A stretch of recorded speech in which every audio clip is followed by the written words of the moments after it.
Arizona State University. Hopefully some of you youth here are going to go to college, and there's the University of Arizona as well as ASU. So start thinking about your educational careers. Okay, so anyway, Simon, you got it. You're on.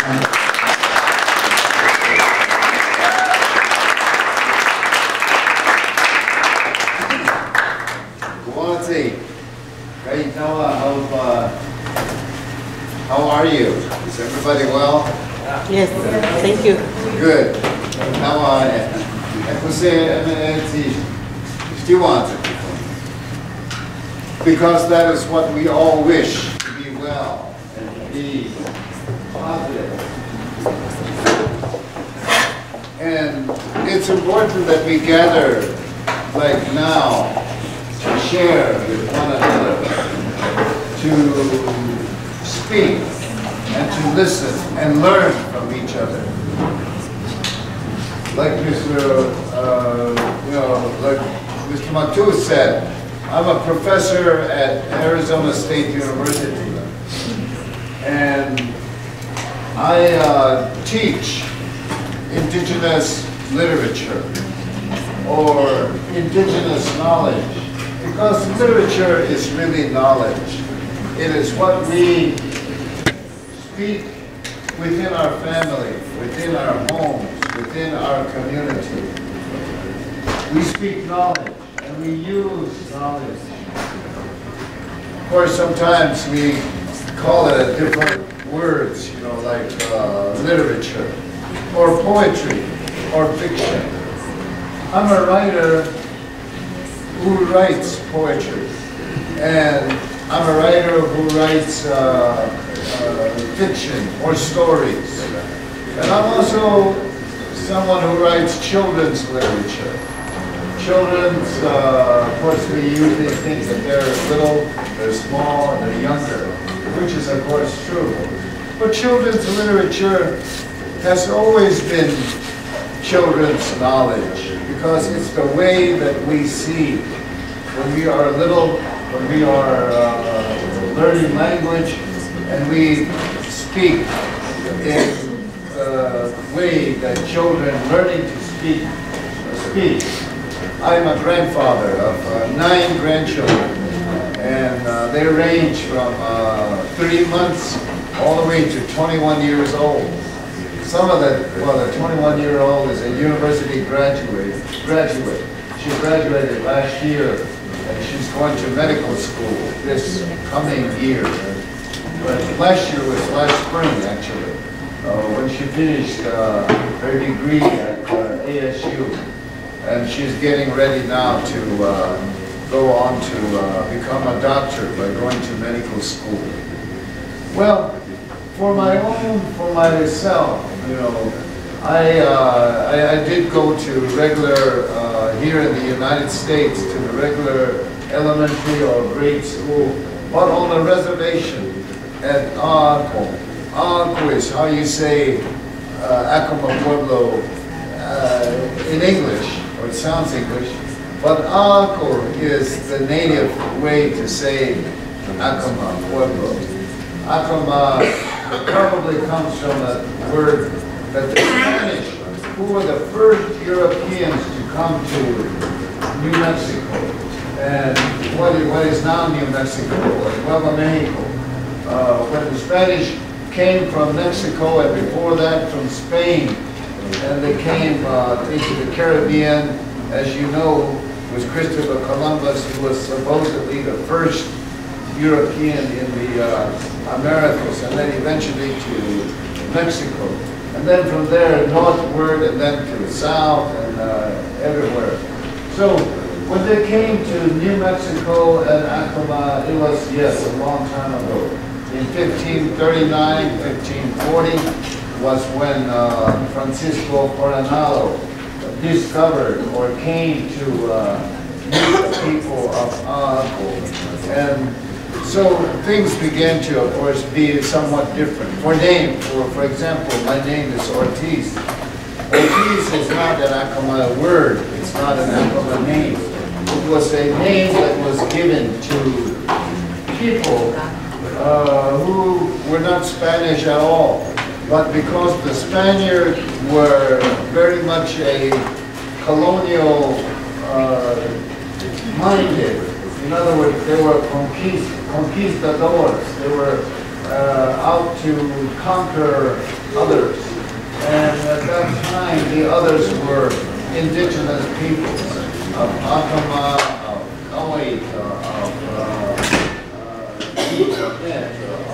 Sunnis, of Mochi, or other pueblos, you know, that I just named, and many, many more throughout the Southwest.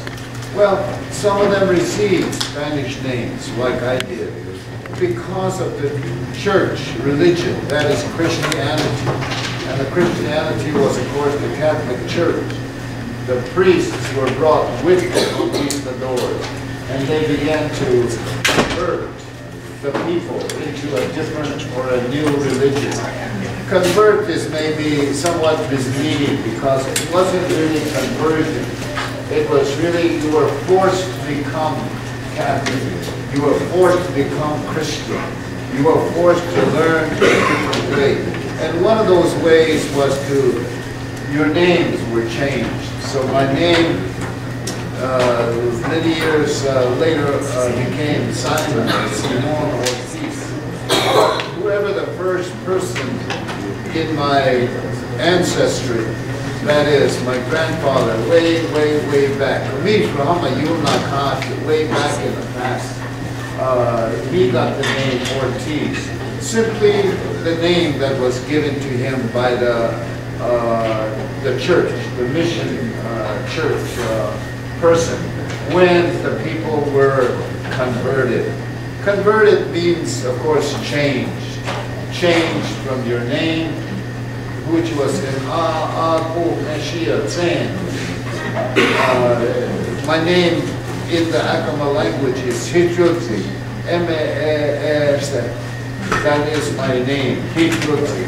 But my American name, actually in Spanish, is Simon Ortiz, Simon Ortiz. Well, America, of course, is many different kinds of people.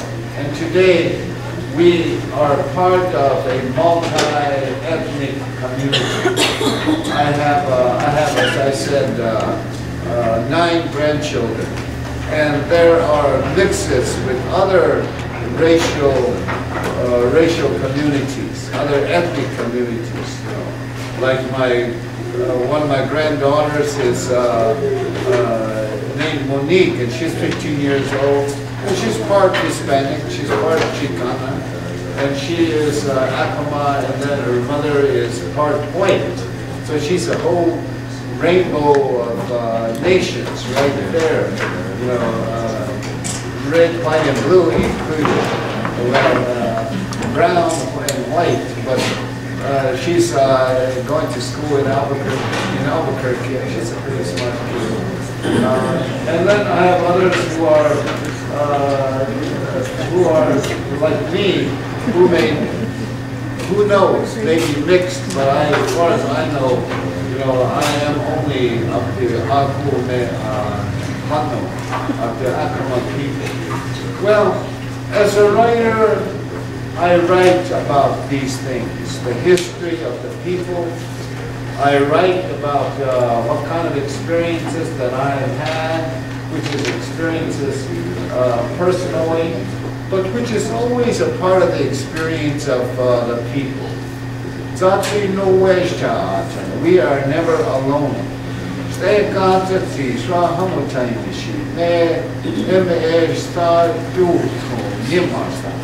Because we know ourselves personally or individually in terms of the community, in the way that you grew up. For example, if I grew up, born and raised here in Tucson, I would not only know myself personally within my family, but I would also know information and knowledge about Tucson, because that would be part of my cultural life. one of us said that a while ago that culture is everything. We cannot help but be cultural. We cannot help but be a part of the cultural knowledge that we all have. And this is something, of course, I think that the young people must realize about themselves, about ourselves, that we are a part of this community, including the American part, in the Navajo word Belacana, or in the Acoma word Americano. Americano actually is Americano, of course. We use that in the Acoma version of Americano. So my own knowledge is very much a cultural-based knowledge. It includes, my education. When I was 6 years old, I did not speak English all the time. I did not speak any English until I went to school. And I only spoke Nuyu Ta'ashia